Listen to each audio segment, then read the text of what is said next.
ഡൽഹി നിയമസഭാ തെരഞ്ഞെടുപ്പിന് 13,766 പോളിംഗ് സ്റ്റേഷനുകളാണ് തെരഞ്ഞെടുപ്പ് കമ്മീഷന്റെ മേൽനോട്ടത്തിൽ സജ്ജീകരിച്ചിരിക്കുന്നത്. എന്നാൽ സുപ്രീം കോടതിയുടെ ചീഫ് ജസ്റ്റിസായ ജസ്റ്റിസ് സഞ്ജീവ് ഖന്ന ഒരു വലിയ തിരിച്ചടി നൽകിയിരിക്കുകയാണ് ചീഫ് ഇലക്ഷൻ കമ്മീഷന്.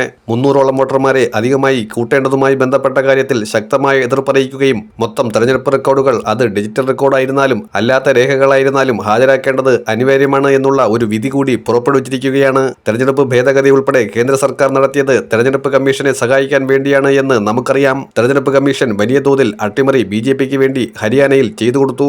അവിടെ എല്ലാ EVMലെയും ചാർജുകൾ പരിശോധിക്കുമ്പോൾ വെവ്വേറെ രീതിയിലുള്ള കണക്കുകൾ വന്നതിൽ അപാകത ചൂണ്ടിക്കാട്ടിയിരുന്നു.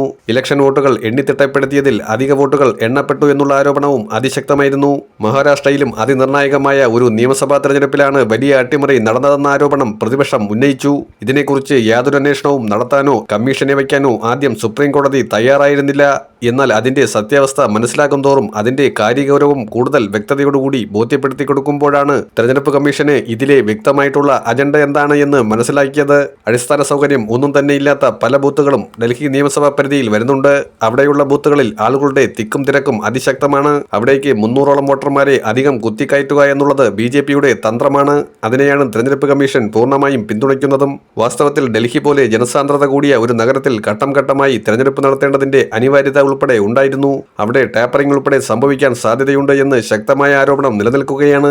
അവിടെയാണ് സുരക്ഷാ പ്രശ്നങ്ങളൊക്കെ മറികടന്ന് തെരഞ്ഞെടുപ്പ് കമ്മീഷൻ ഏകാധിപതിയെ പോലെ തെരഞ്ഞെടുപ്പ് ഒറ്റഘട്ടത്തിൽ മതിയെന്ന് നിശ്ചയിച്ചിരിക്കുന്നത്. മഹാരാഷ്ട്രയിൽ ഒറ്റഘട്ടത്തിൽ തെരഞ്ഞെടുപ്പ് പോയതിന്റെ അവസ്ഥ എന്താണ് എന്നുള്ളത് നമുക്കറിയാം. ലോക്സഭയിൽ നിരവധി ഘട്ടത്തിലായി തെരഞ്ഞെടുപ്പ് നടന്ന മഹാരാഷ്ട്രയിലാണ് ഒറ്റഘട്ടത്തിലേക്ക് തെരഞ്ഞെടുപ്പ് എന്ന രീതിയിലേക്ക് വന്നത്. ഇവിടെയാണ് ഇതിന്റെ സത്യാവസ്ഥ കുടികൊള്ളുന്നത്. അതിന്റെ നിജസ്ഥിതി പരിശോധിക്കേണ്ടത് അനിവാര്യമാണ് എന്ന് സുപ്രീം കോടതി ചീഫ് ജസ്റ്റിസ് പറയുമ്പോൾ അത് മുഖത്തേറ്റ അടിപോലെയാണ്. സഞ്ജീവ് ഖന്നയുടെ വാക്കുകളിൽ തെരഞ്ഞെടുപ്പ് കമ്മീഷൻ അധ്യക്ഷൻ അഴിമതിക്കാരനാണ് എന്ന് പ്രകടമാകുന്ന ഒരു അവസ്ഥയിലേക്കാണ് അദ്ദേഹത്തിന്റെ പ്രസ്താവന വിവക്ഷിക്കുന്നത് എന്നാണ് കോൺഗ്രസ് വ്യക്തമാക്കുന്നത്.